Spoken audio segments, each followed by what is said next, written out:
whining and howling, which was his way of warning his master, who was my Uncle Sport, that there was going to be an earthquake. So my Uncle Sport, he put on his robe and his pony shoes, and he ran out of the building just as it started to shake. Well, everybody that stayed in the building was very safe, including the dog Franklin. But my uncle, well, he got hurt because a sign fell on his head, and the sign said, "Stay indoors in case of earthquake."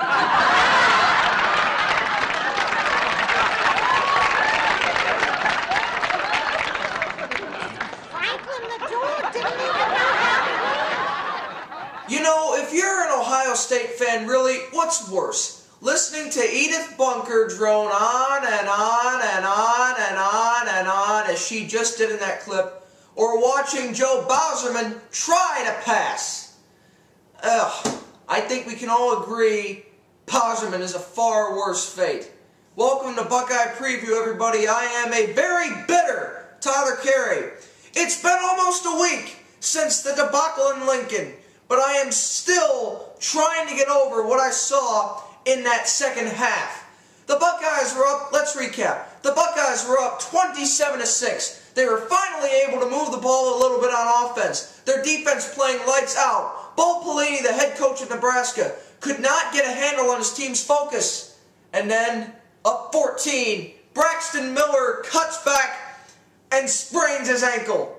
And in steps the one I like to call Blowserman.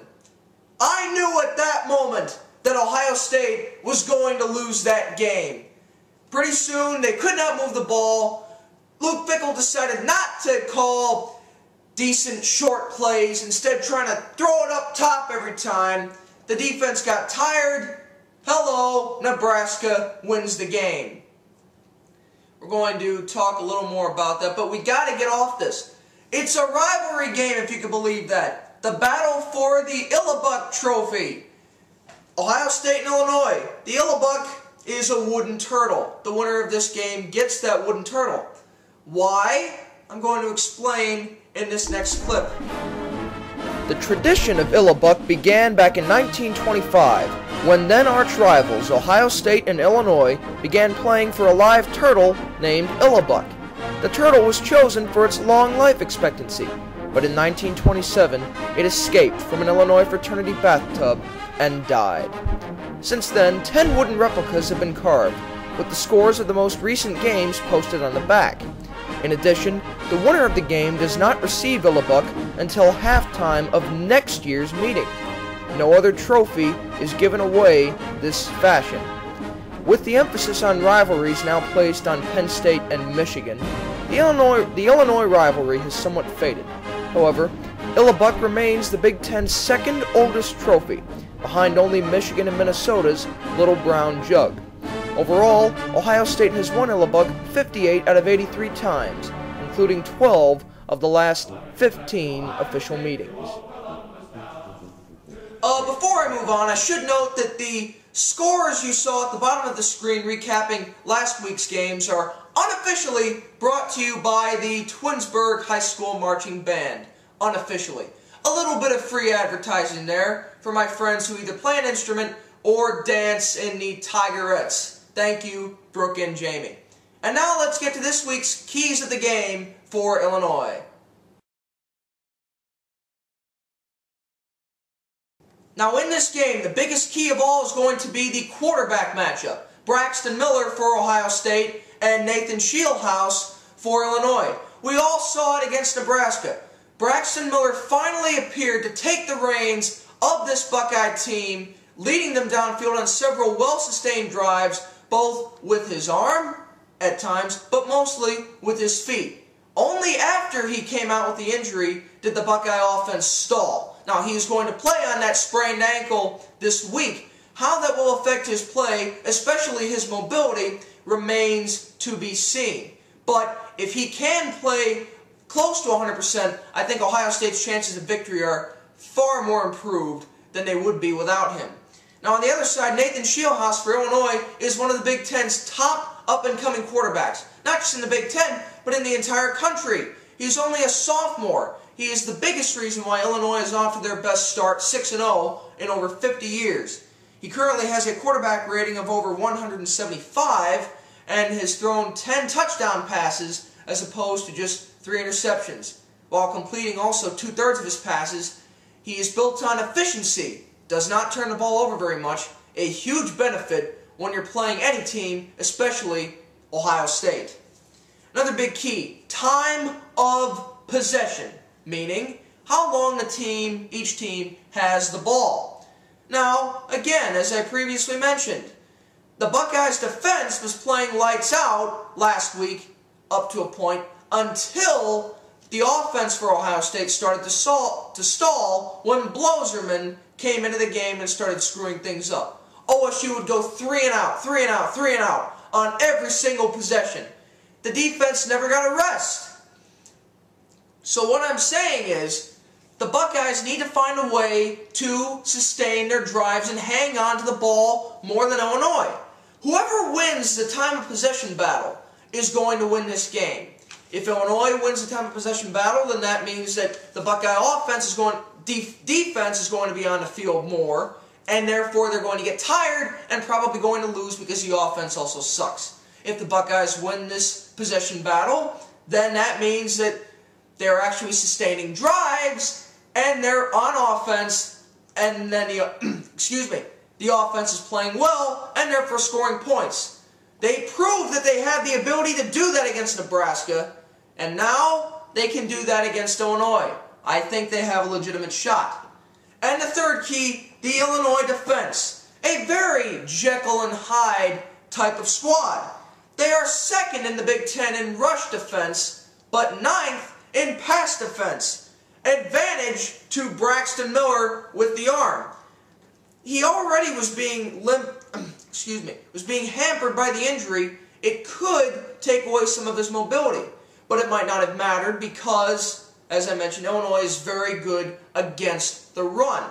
That is not good for Ohio State's deep running back core. They are going to have to rely on their receivers to make plays. With DeVere Posey still out, and with Braxton Miller still trying to prove himself as a passing quarterback, it could be a challenge. But the fact that they are 9th in the conference in pass defense, Illinois, makes it easier. Could be a chance for Braxton Miller's coming out party as a pocket passing quarterback. Well, now that I've gotten through that, I think it's clear that the Buckeyes have a shot. They can win this game if they do things right. Illinois is good, but they're not great. Besides, they could have that old head factor. They could just perceive, this is Ohio State, they always beat us, somehow we're going to get screwed. Hopefully that's what happens, and Ohio State can pull it out. Now I'm going to scrap the classic game period of my show, segment of my show, to open up a new segment, Big Ten Standings Breakdown, as we move forward in the road to Pasadena. In the Leaders Division, Illinois and Wisconsin have emerged as the frontrunners. Wisconsin's Russell Wilson is a Heisman candidate, and Illinois is 6-0 for the first time in over 50 years. Penn State, after an upset win over Iowa, is also at the top for now. In the Legends Division, Nebraska's comeback over OSU kept them in the race. However, Michigan's surprising start has them leading the way. This division will receive a major shakeup this week when the Wolverines travel to East Lansing to take on their in-state rivals, the Spartans. As you can see, the entire Big Ten is still very wide open. Buckeyes not dead just yet, but it's going to take, pretty much a miracle. They're going to have to definitely win this week and then upset Wisconsin in 2 weeks after their bye. If they were to do that, it would be one of the biggest upsets in the history of Ohio State football, I would say. And now we get to my prediction. As I mentioned previously, the Buckeyes showed ability. There was plenty of promise in the loss at Nebraska. And I think we can all agree that had Bowserman not come into that game, they would have won. We can all take solace in the fact that even if Miller cannot go because of the ankle, they're going to try to play him, but even if he gets re-injured, Bowserman will not come back. Kenny Guyton is going to be the backup quarterback, thank God. Because if Fickle ever played Bloserman again, he would probably have to be arrested. That would just be border along the lines of cruel and unusual punishment, I would say. But, again, Ohio State's defense has the ability, if they don't get tired, to stop Illinois. But Illinois is very good on offense. But Illinois on defense is, as I mentioned, Jekyll and Hyde. Good against the run, bad against the pass. This is probably the best team Ohio State has faced yet this year. But if they can do all the things that they did and avoid another injury to Miller, and flat out just avoid bringing Bosman in the game, I think they're going to win. I am going to pick Ohio State to beat Illinois by a final score of 24-17 and bring the Illabuck back home to Columbus. Let's hope that's what happens. There, I finally break my string. I picked the Buckeyes to win. Go Bucks! Thank you for watching Buckeye Preview, everybody. I'm Tyra Carey.